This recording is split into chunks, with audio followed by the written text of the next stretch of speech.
Kia ora, ko whasmithaho, nā mai ki te whare, welcome to the House. There are occasions when Parliament's colonial and Westminster underpinnings jar against modern Kiwi sensibilities, and especially with Māori practice and thought. Recently, notably, was the degree to which Parliament was flummoxed by an unsanctioned haka in the chamber. When MPs were debating that event, it was noted that Parliament's rules took little or no account of Māori traditions, practice, processes or belief, and maybe that ought to change. The former Speaker, Adrian Rurawhe, was suggested by one MP as a possible leader for such an effort. He did chair a special committee this year looking at an unrelated Parliament bill. That committee received quite a lot of suggestions for how to reform Parliament, which was outside their remit. To ask more about such reform, especially the integration of Māori Tikanga and kawa within parliamentary rules and practice, I met with two members of that committee. Adrian Rurawhe, I'm a Labour List MP. And former Speaker. And former Speaker, yeah. Kia ora, Mariameno, Kapa-Kingi no te tai tokerau. I'm the Member of Parliament for Te Pāti Māori, Tai Tokerau electorate.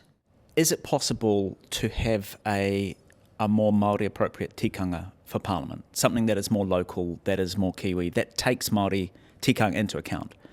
And if so, what would that look like? Who do we start with? You're a newbie. I am a newbie. This is your first term. You've seen on arrival just how English, just how colonial this institution is. And, you know, ironically, that experience in itself isn't new to me. I mean, I've worked in enough agencies to know that the norm is not my norm, right? From a Māori perspective. Your question, do I think it's doable? I think it has to be. I think it's a decision to make it so, that it represents all of the voices, particularly, and I think appropriately, tangata whenua voice in the context of te titi o waitangi, te whakaputunga, all of those things, and then all the very ordinary and normalising things that are rolling around our country, which is bilingual, te reo Māori, te reo Pākehā, all of those things that connect us. I think it has to be a far better, more sophisticated, I think, appreciation, understanding of Māori ways of being, Māori culture, tikanga, reo, and all of the value that they can only add to this house. Adrian? There are glimpses of tikanga in Parliament, only glimpses. We may have a waiata in the House from time to time, especially when we have treaty settlement bills.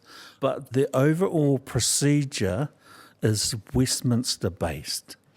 So it's not even New Zealand-based. And there are confusing things that happen that would confuse most New Zealanders.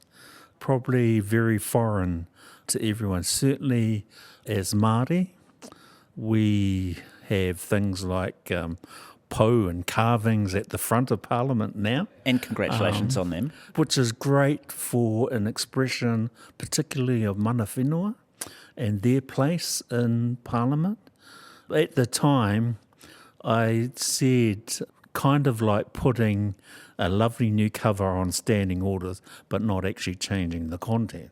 Yeah. And so we need to take a really good look at standing orders and the whole parliamentary processes, which are many and varied, and see how we can make them more appropriate for a 21st century New Zealand Aotearoa.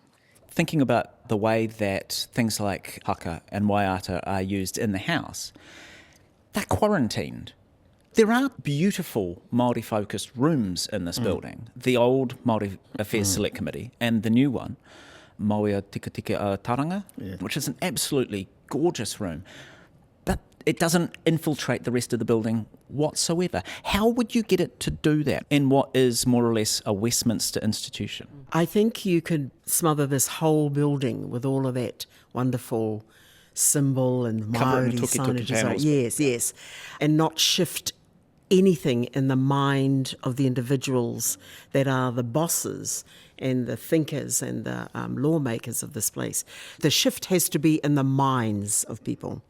And I think that's going to take a lot more than putting up a wonderful po.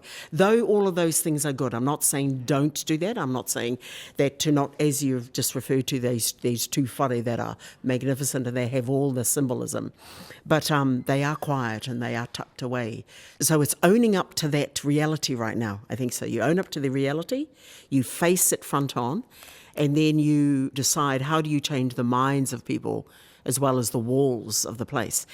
And then to consider that on the outside of this house, those changes are going on all over the place. Our mokos, all of my mokopono, pink, brown and caramel, are speaking Māori as another language and English as another language. So those connections, are happening on the outside of these walls. This place needs to catch up with what's happening outside of these walls. Can you do that just by changing some rules in terms of getting the thinking inside and the practices inside to change? Is there a way of implementing more Māori kawa within the standing orders? I think it's going to depend on the courage of the participants in this place. And it's all driven by party politics. Standing Orders has a committee made up of every party in Parliament. Mm-hmm. And it makes decisions based on consensus or the view of the majority.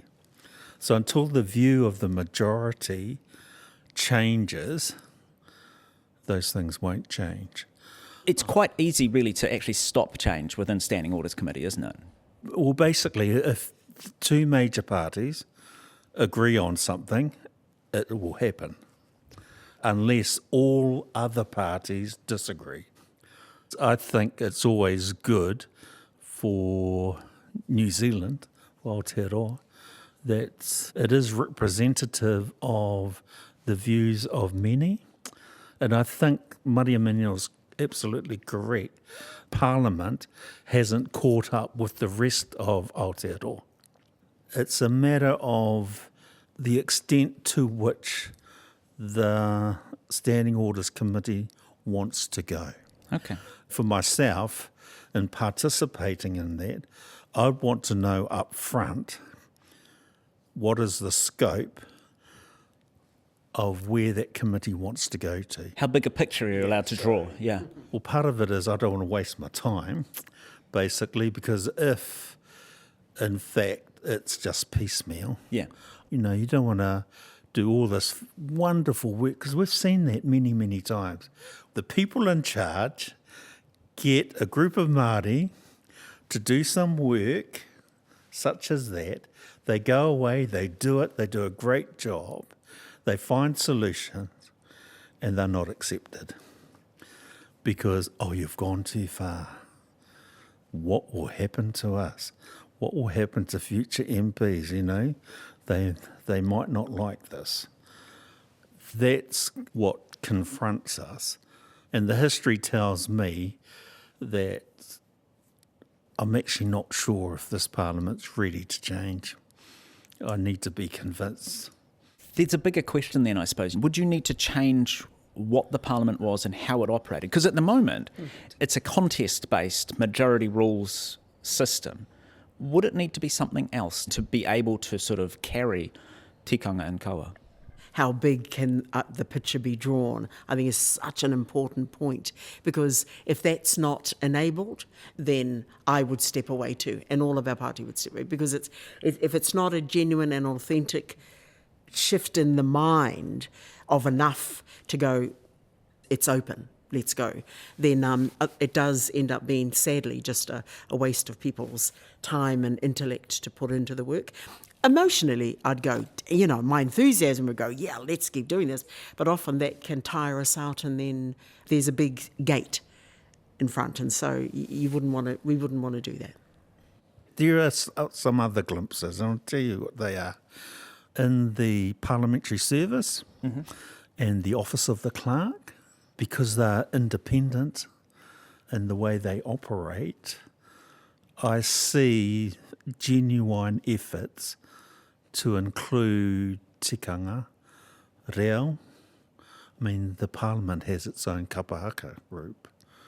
Things like that give staff the opportunity, but we haven't done that in the processes for Parliament to have that as well. So, glimmer of hope on those who participate in the functioning of this place. But I think guidance from the political side is what will change what happens in Parliament. That makes sense. Do you sit in the House and a ruling is made, or something comes up and you think, oh, I'd change that? I mean, that's obviously. I mean, you must have done this when you were sitting in the chair, surely. Yeah, well, I would argue that some of my rulings were based on, definitely my view of the world. There's scope for Speaker to make different rulings and to just, when Queen Elizabeth died and we had the debate in the House, everything was set out the way that they'd done things before. And the last thing to be done was a minute of silence. After the minute of silence, I was to declare the House was adjourned as respect to the passing of the Queen. And I thought, that doesn't feel right. So I thought, I'm going to do a karakia. After the minute silence, that wasn't on the paper to do, but I just did it because I was in the chair and I could. I'm not Anglican, but I did an Anglican prayer because I thought, well, she's the head of the Anglican Church. I'll do one and it'll be okay. So there is scope for how the Speaker gives rulings, definitely. Other thoughts from you? I think sometimes when you hear the word tikanga, and not just Māori are using that word, it's a good thing, generally speaking. But what I think it could invite is more of a really understanding what's behind the word and the context in which those words are reflected. The way of thinking, the worldview. Yes, because what happens in the brain usually is sort of like you automate it to your first language of thinking, right? And bang, and that's what you think it is rule. So it's the rules.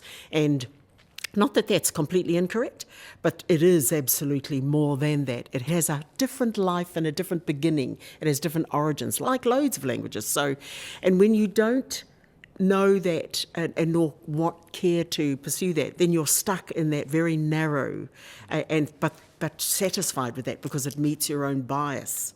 So these are some of the things that have to be nearly sort of gotten out of the way, at the same time as inviting people to open their minds to another way of thinking and how better off this house would be if we took this question seriously, like really seriously, and decided to sit down and really just understand it in a much more fundamental and future-minded way.